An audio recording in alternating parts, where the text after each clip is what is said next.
Halo, selamat pagi Pak. Saya sudah di kantor, siap bertemu Bapak sekarang.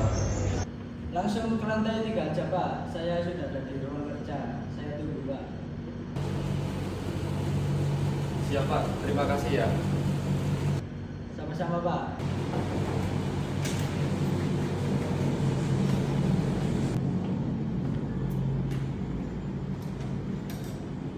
Bagaimana Bapak, sudah mantap untuk mengajukan pembiayaan ke kami?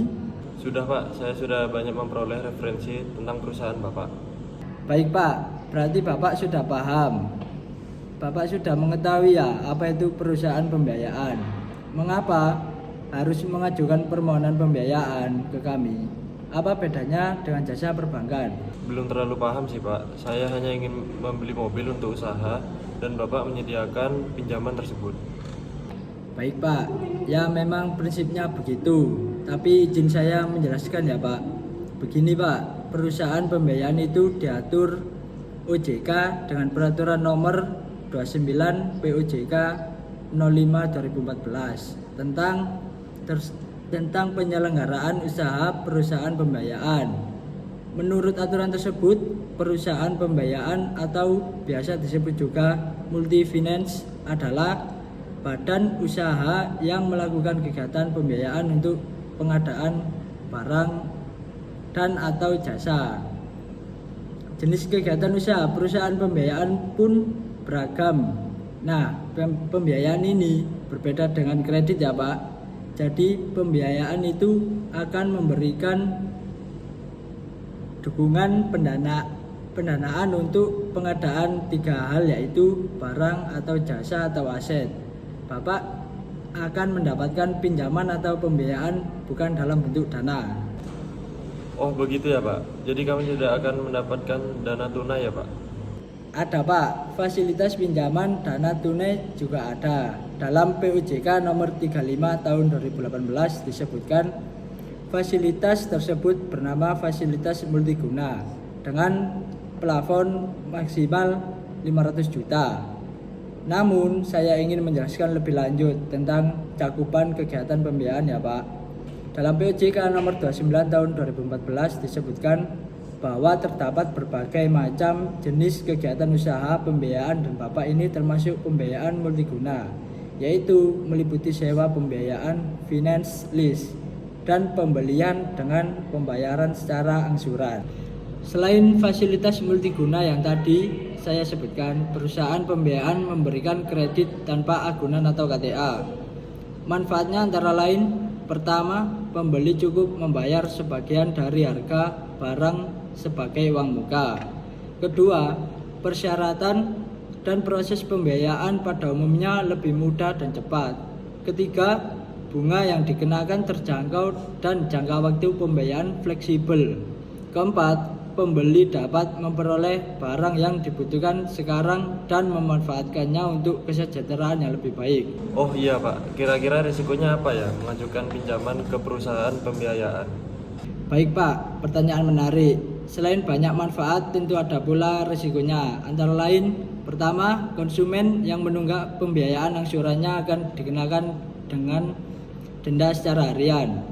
Kedua, barang yang dibiayai harus diserahkan ke perusahaan pembiayaan. Jika sampai batas waktu tertentu masih menunggak. Ketiga, jika konsumen melunasi utang sebelum waktunya, maka ia harus membiayai kompensasi bunga yang sudah disepakati. Begitu ya Pak. Jadi supaya risiko tersebut bisa diantisipasi, bagaimana caranya ya Pak? Agar tidak terkena denda dan barang yang dibiayai tidak disita oleh perusahaan pembiayaan. Bukan disita Pak. Kalau yang berhak menyita itu pihak pengadilan, ada aturannya lagi soal itu. Tetapi untuk menghindari resiko yang saya ceritakan tadi, Bapak memahami dan menyadari serta melaksanakan kewajiban-kewajiban. Antara lain, pertama, Bapak harus memastikan bahwa barang atau jasa atau aset yang akan dibiayai adalah barang yang dibutuhkan dan sesuai kemampuan Bapak membayar pokok dan bunga setiap bulan. Kedua, Bapak hendaknya mengisi dan menandatangani aplikasi pembiayaan dan itikat baik, jujur, dan lengkap. Ketiga, Bapak juga harus memberikan informasi dan dokumen yang akurat, jujur, jelas, dan tidak menyesatkan. Keempat, Bapak wajib mempunyai tekad dan disiplin membayar angsuran secara tepat waktu. Kelima, dan ini merupakan kewajiban yang sangat penting, Bapak harus memahami dengan baik semua ketentuan yang tertera dalam perjanjian pembiayaan.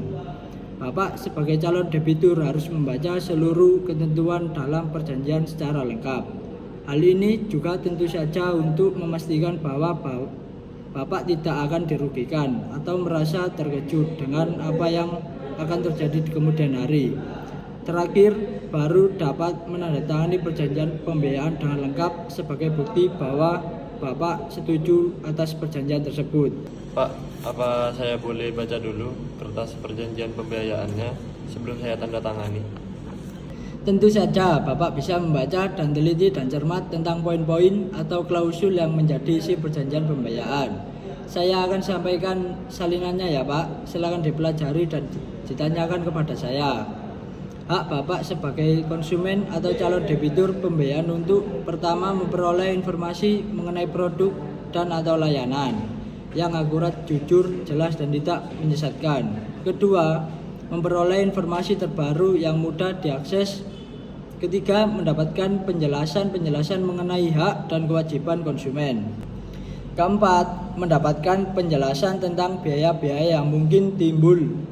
Kelima, mendapatkan kesempatan untuk memilih jika ditawarkan produk dalam bentuk paket produk. Jangan lupa juga nanti untuk mencatat setiap transaksi pembayaran angsuran ya.